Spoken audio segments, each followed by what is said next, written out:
Hey guys, Lord here, back with part 2, my review, the Transformers Generations IDW Deluxe class, Deluxe, Voyager class, Sandstorm. Of course, he is the triple changer, and he is a heavy retooled Springer, we all know this.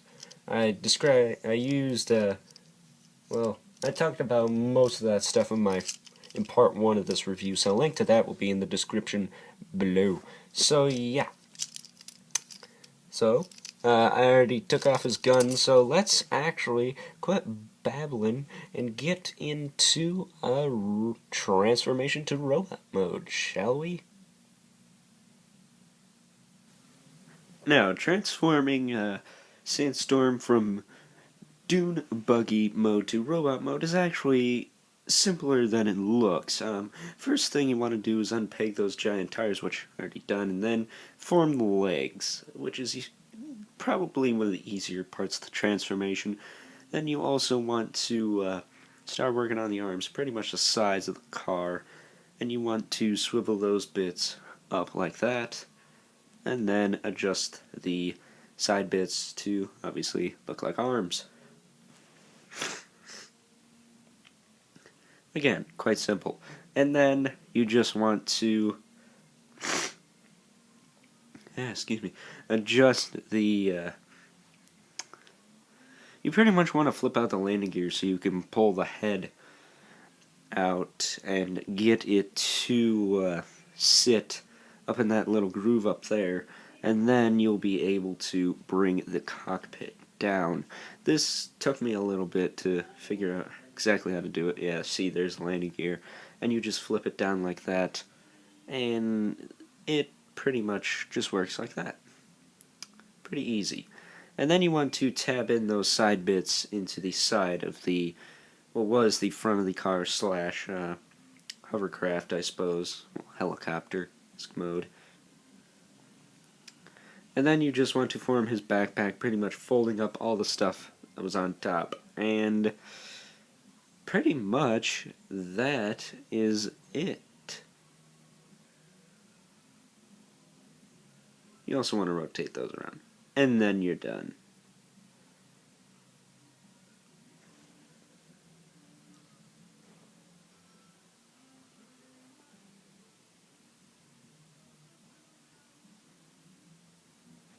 Alrighty guys, we're back and we have Sandstorm in his robot mode. Now I've got to say, this is probably the best part about this figure. Usually the best part for many Transformers figures. Unless you're Prime Deluxe Class Arachnid. I digress. But yeah, this is a pretty cool looking robot mode. Very unique, very different, and he looks pretty good under my crappy lighting. Sorry about that, I just wanted to get this guy filmed, so I kind of waited a little too long, but you guys will get a better look at him in the slideshow after this review. So, he can hold his little gun. He can, but I can't. But he does come with his little gun. Fire the missile. Always fires a missile. And you can just plop that right in his little old hand there. Kinda wish there was a way to mount it on his arm or something like that, because usually that's where they come out of, but whatever. Suppose holding it in his hand isn't that bad. Straighten this arm out a little bit. Straighten out this one too. He has a lot of clicky joints, which I do like. He gets bonus points for the clicky joints. I rhymed. But actually, since he's moving over to the side here, we will move him over some more so we can do a size comparison with Deluxe Class Thundercracker. And as you can see, he's a little bit taller. Well, actually, a lot taller. He almost looks like a leader class, to be honest. I have leader class figures, and he is pretty big. For a $19.99 value, that is pretty freaking solid in my opinion. I haven't seen Voyagers this big since, well, The Fallen from, the Bayformers, but this guy might be a close second. But articulation on this guy, he does have rotation in the head, but it's on a very loose ball joint. There, you can see his face there. We'll zoom into that in a moment. He does have a ball joint, and it wiggles and wobbles all over the place. He does have some movement in the shoulders, the elbows, and even the wrists. He does have a torso joint as well, which I can get to move. I don't know about you guys, but mine moves. I hear that some people can't because of all the kibble.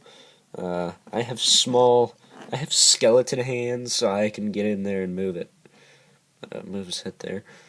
I like that. I like that a lot. He's got I believe they might be ball joints, but they could also be pin and sockets because they are rather tight. He does also have swivel in the thighs, but it's kind of odd, kind of like a suit. Figures with suits in a DC-UC line, they kind of have those protruding spots in the thigh swivels that make them look like they got hacked open. And then he's also got some hinge joints in the knees. I think he's also got some swivels in there. No, he doesn't. And he also has some foot articulation, which is pretty good in my opinion.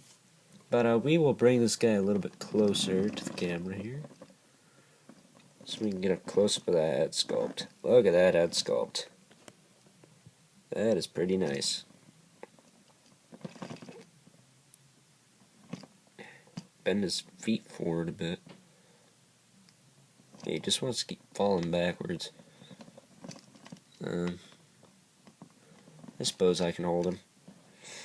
But that is a nice head sculpt. I'm going to have to take a picture of that after, but yeah. Let's lean him back up here. So yeah, that has been my review of the Transformers IDW Voyager class Sandstorm. Just adjusting him a little. So yeah, I hope you guys enjoyed this review, and don't forget to comment, like, share, favorite this video. Also, if you haven't already, please subscribe. It'd really help me out. Let me know what you think of my new style. And also, this guy gets an 8 out of 10. You know, I have my problems with him, but, you know, he looks nice. That's what I care about. I don't really care about the transformation, because to me, terrible. They're all going to be a pain. So yeah, see you guys later. Peace.